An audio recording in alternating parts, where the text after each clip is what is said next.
Level 1, the reading. You're 28. The copy shop just cut your hours again. Rent's due Friday. Your account says $200. A lawyer calls.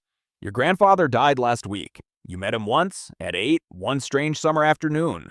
The will is read tomorrow. She says you need to be there. Your mother won't come. She hasn't spoken to your grandfather in 20 years. You take the early train downtown, your only decent shirt and a bag. The train empties out until you're the last one riding. You walk past Wrenfield's iron fences and trimmed hedges. 2 stone gate posts mark a gate nobody bothered to lock. A gravel driveway curves uphill, lined with old oaks. Then Blackwood House comes into view. Ivy and dark windows. The caretaker meets you at the door before you knock. She's run this house for your grandfather 11 years. She already knows your name. She walks you through a marble hall lined with portraits. The lawyer waits in the study, stacked floor to ceiling with books. A locked leather journal sits on the desk, brass clasp shut. Your cousin is already seated in an expensive suit. He tells the lawyer he'd like this over quickly. The lawyer opens the will and starts reading page by page. Your grandfather's first bequest, a 1979 pickup truck and $10,000. Your cousin laughs before she finishes the sentence.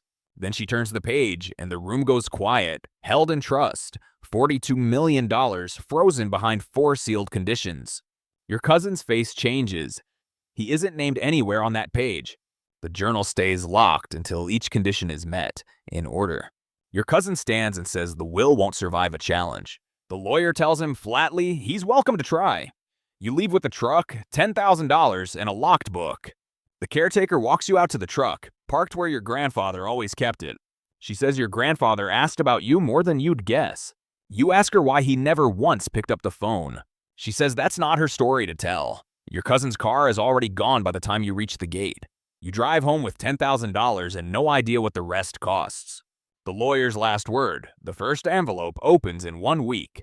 Money finds the people who never learn to ask for it. Level 2, the first condition. 1 week later, you're at the lawyer's office. Before opening, the first sealed envelope sits on her desk in your grandfather's handwriting. The lawyer slides it across unopened. Only you can break this seal. Inside, 1 name, 1 address, 1 instruction. Make this right. You don't recognize the name. The address is across town, on the east side. The lawyer explains the mechanic. 4 envelopes, 4 conditions, 1 trust. Fail 1. Or run out the 90 days, and it passes to your cousin. You ask what your grandfather's instruction means. She says find out yourself. You drive across town, past the copy shop you used to work. The east side looks nothing like Wrenfield. Cracked sidewalk, a bus bench. You buzz apartment 4C. A woman in her 60s answers, wary of a stranger. She doesn't recognize your name until you say your grandfather's name. Her posture changes. She asks if he finally sent someone. She says your grandfather anonymously paid her mortgage for 6 years. The payment stopped the month he got sick, then stopped for good. She's 4 months behind now, $86,000 owed. You call the lawyer that night. She confirms it. This is the condition. You authorize the trust's funds to clear her balance the next morning. The lawyer warns you your cousin hears about every withdrawal before you do. Your cousin files a formal challenge to the will that same week.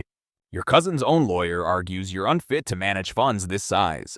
The caretaker tells you not to take it personally. He's tried this before. You ask how long she's known him. Since he was a teenager, stealing silver. Back at Blackwood House, the caretaker shows you a locked drawer in your grandfather's desk.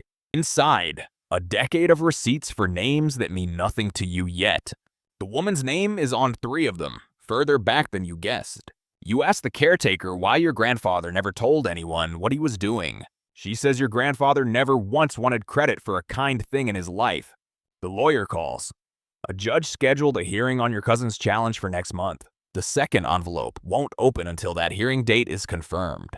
You start spending nights at Blackwood House instead of your apartment. The caretaker teaches you which floorboards creak, which rooms your grandfather never opened. One of those rooms is locked, same brass style as the journal's clasp. You ask the lawyer what's behind it. She says the next envelope explains it. The woman mails a handwritten thank you note to Blackwood House.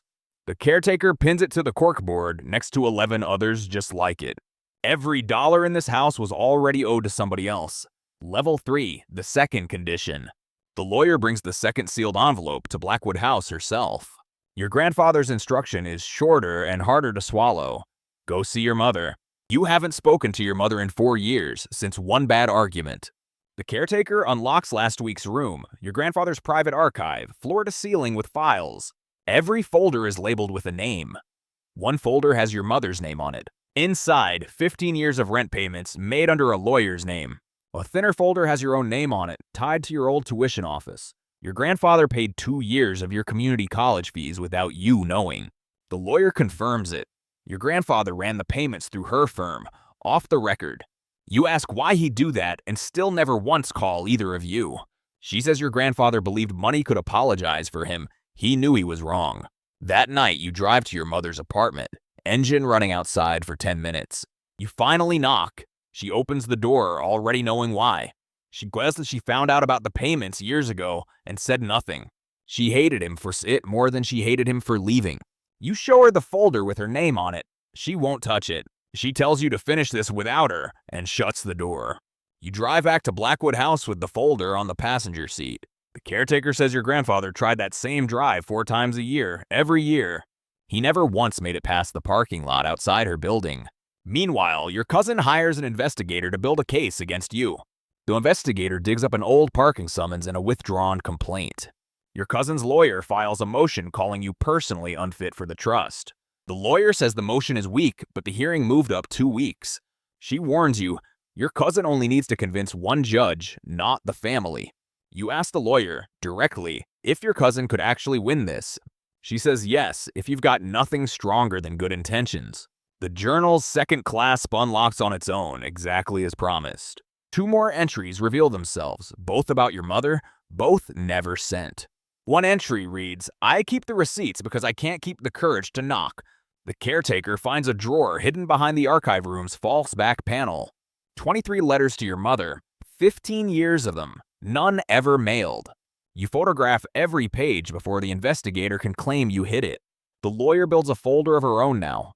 Proof, not just intentions. The investigator is spotted outside the gate 2 nights running. The caretaker calls the police the second time. He doesn't come back a third. Your cousin's lawyer files for an emergency hearing, backed by a signature your own lawyer doesn't recognize. The house keeps its secrets better than the family ever did. Level 4, the legend. The emergency hearing is set for 8 the next morning at the courthouse. You barely sleep. Your grandfather's letters cover the caretaker's kitchen table all night. The lawyer meets you outside before dawn, a folder in each hand. You climb the courthouse steps behind a line of lawyers. Inside, the hallway smells like wood polish and cold coffee. Your cousin's already seated, his lawyer whispering behind a raised hand. The judge calls the case. Your cousin's lawyer opens with the forged signature. Your lawyer asks the court to compare it against 15 years of real filings. A handwriting expert she hired overnight confirms it. A clean forgery. Your cousin's face goes the same color it did the day the will was read. Your lawyer enters her second folder. 15 years of payments, all traced to your grandfather. She lays out the woman's letter, your tuition records, and 23 unsent letters. The judge asks if your mother is present in the room. The courtroom door opens and your mother walks in and sits down beside you. She tells the judge in 4 sentences exactly who your grandfather was. The judge dismisses your cousin's challenge and releases the full trust to you. Your cousin leaves through a side door before anyone can say a word.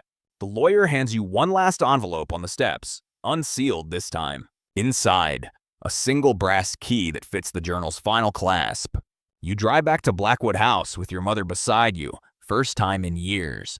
The caretaker has the table set for 3, like she knew you'd both come. You open the journal's last lock together in the study where this started. Your grandfather's final entry isn't about money. It's a list of names, still unfinished. Beneath it, one line, find people worth trusting before I ran out of time. Your mother reads it twice, then finally laughs instead of cries. She says your grandfather tried writing her a letter just like it and never sent it. You realize the 23 unsent letters were all drafts of that sentence. The next morning, you and the lawyer set up a fund in your grandfather's name. Its first purpose, finish paying down every debt on your grandfather's private list. Its second purpose, cover tuition for 2 students a year who remind the caretaker of somebody. The caretaker nominates the first name herself. A kid from the east side. Your mother moves back into Blackwood House's east wing before the month is out. You keep the old pickup truck parked out front where your grandfather always kept it. Your cousin never contests anything again. His name stops appearing on any filing. Some inheritances aren't measured in dollars, the lawyer tells you, signing the paperwork. You started this with a truck, $10,000, and a locked book that wasn't yours. Now you're the one deciding who gets the second chance your grandfather never gave himself. If you made it all the way to the end, you're officially at the final level. Subscribe for the next journey. Leave your ideas in the comments, and I'll see you in the next one.